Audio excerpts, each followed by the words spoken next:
Today, I'll be explaining a horror drama movie called Spoonful of Sugar. Spoiler alert, so be careful. The film starts with a girl named Millicent riding a bus. She watches a woman breastfeeding her baby, something people occasionally notice. After she gets off the bus, she heads to a house for a babysitting job interview. Millicent meets a woman named Rebecca, who asks about her age, qualifications, and experience. Millicent tells her she's 21 years old but has never worked as a babysitter before, which makes Rebecca a bit hesitant. However, Millicent assures her she's great with children and is even working on a thesis about kids with allergies. Hi, Nacho here, and welcome back to Nacho Movie Recaps. Rebecca then introduces her son, Johnny, who doesn't speak and is wearing a spacesuit while drawing. She explains that Johnny has many allergies and needs to wear protective gear when he's outside. When Millicent talks to him, Johnny gently touches her arm.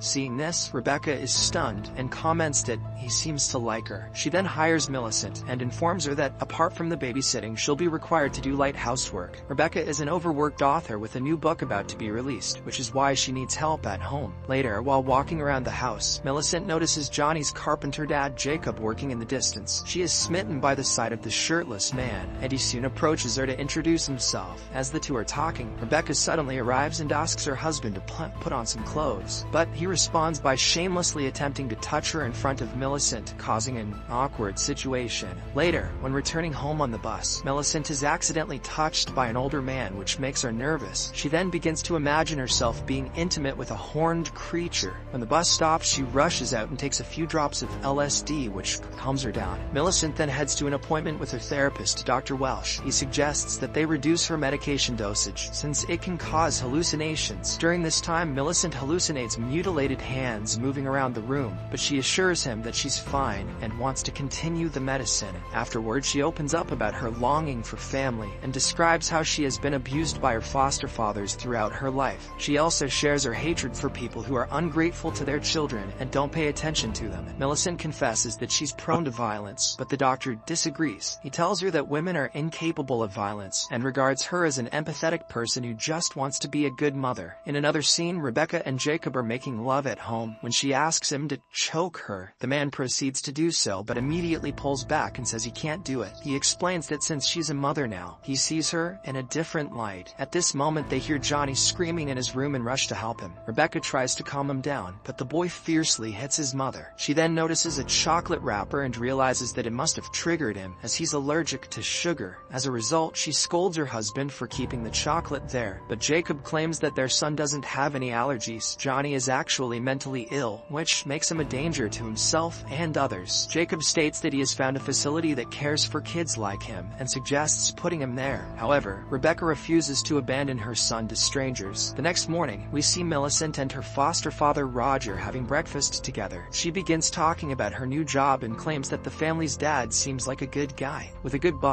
morals. Hearing this, Roger feels very jealous, and it turns out that he's romantically interested in her. He puts his head on her lap and begs her not to leave him, reminding her of everything he has done for her. This annoys Millicent, but she assures the old man that she isn't going anywhere. But perhaps the writer of this movie should go to jail. In the afternoon, Millicent is at Johnny's house when she notices him digging something in the yard. She approaches him to help, and shockingly finds a dead rabbit that he had killed. She also discovers that he has killed and buried many bunnies like this throughout the house, but Millicent doesn't seem concerned. Instead, she takes a knife and cuts off the dead bunny's paws. She then hands them to Johnny, saying they will bring him good luck. Before heading home, Millicent steals a picture of Jacob, as well as one of Rebecca's dresses. Later in bed, she takes some LSD and begins pleasuring herself while looking at Jacob's picture. The picture morphs into things like Bigfoot and Michael Cera, but that only gets her going more. In the morning, Millicent gets ready carefully to look pretty and heads to her job. She spends the day painting with Johnny, and they playfully stain each other's clothes. In the evening, Rebecca calls Jacob to inform him that she won't be coming home tonight, as she's busy preparing for her book lunch. He's certainly annoyed, but she asks him to have Millicent stay to care for Johnny. Later that night, Millicent and Jacob throw a small party to celebrate the boy's birthday. They excitedly bring him a cake,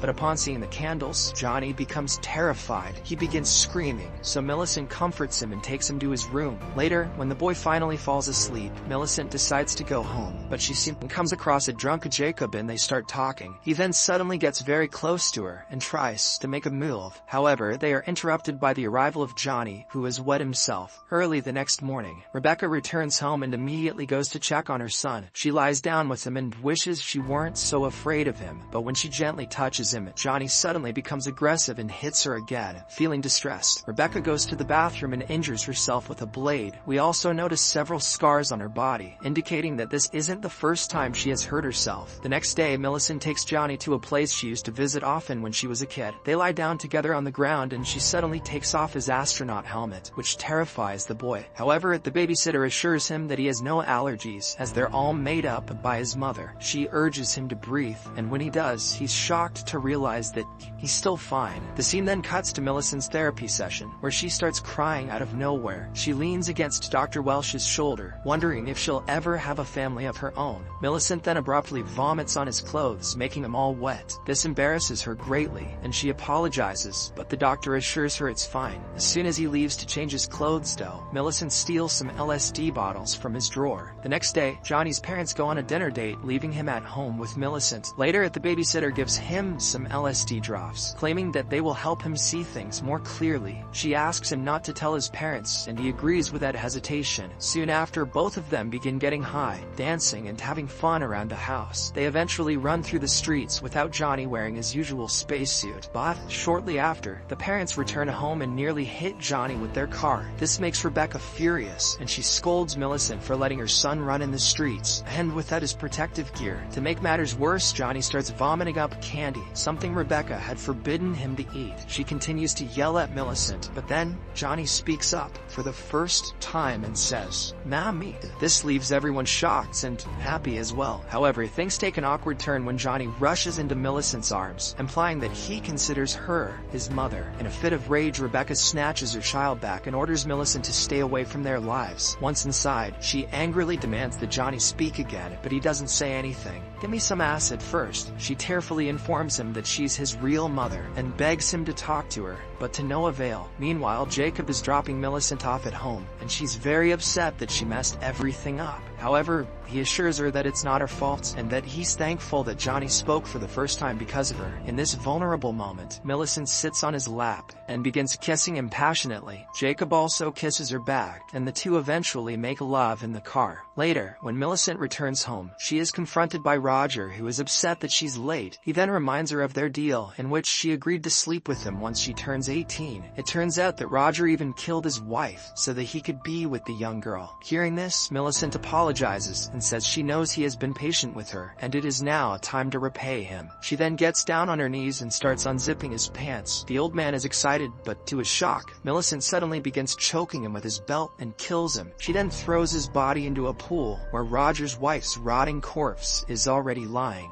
Afterward, we see Millicent flicking through a journal containing the names of her various foster fathers. It turns out that they all had abused her in some way, and she murdered them. She has carefully decorated each page with locks of their hair as a souvenir. Millicent then arrives at Roger's page and attaches his hair to it. As she turns the pages, we notice that Dr. Welsh has touched her several times, and she now intends to kill him as well. The next morning, when Millicent arrives at the house, she sees Rebecca chatting with Dr. Welsh. The girl is shocked to discover that her therapist has been looking after Johnny as well. He comments that it's great Johnny spoke and credits it to the new babysitter, unaware that it is Millicent. Rebecca insists that she doesn't want that girl in the house again, but Dr. Welsh advises her to set aside her differences and do what's best for her son. As a result, Millicent is back to the house to look after Johnny. Jacob is delighted to see her, knowing he can have fun with her in his wife's absence. Later, when the two are flirting in the kitchen, Johnny suddenly arrives and gets jealous of their closeness. He then angrily stabs his father in the leg with a fork,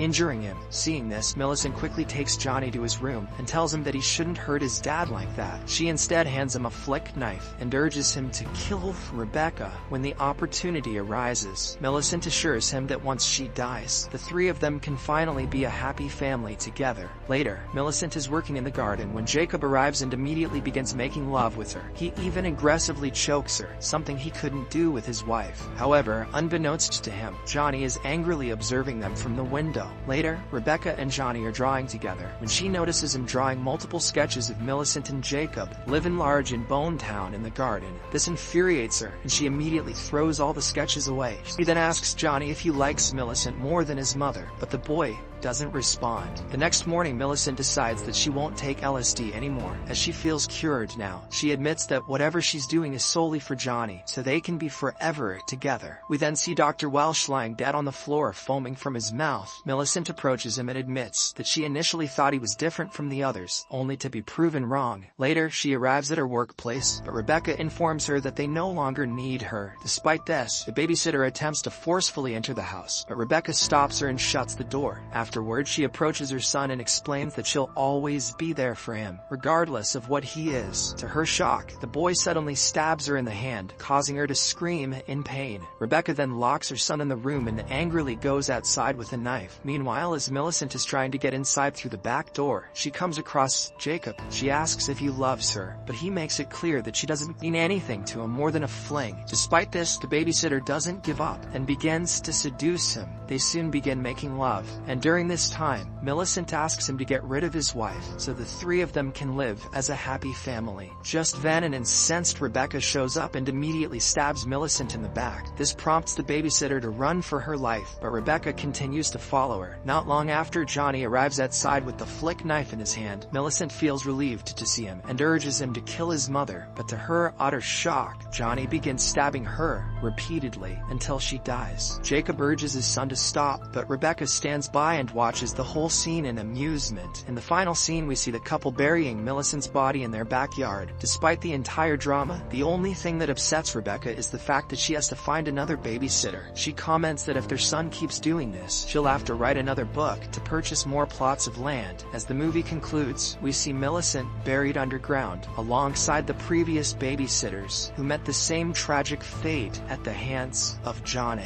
Thanks for watching Nacho's Movie Recaps. If you enjoyed this video, like, subscribe, and hit the bell for updates. Share your thoughts or requests in the comments below. See you next time.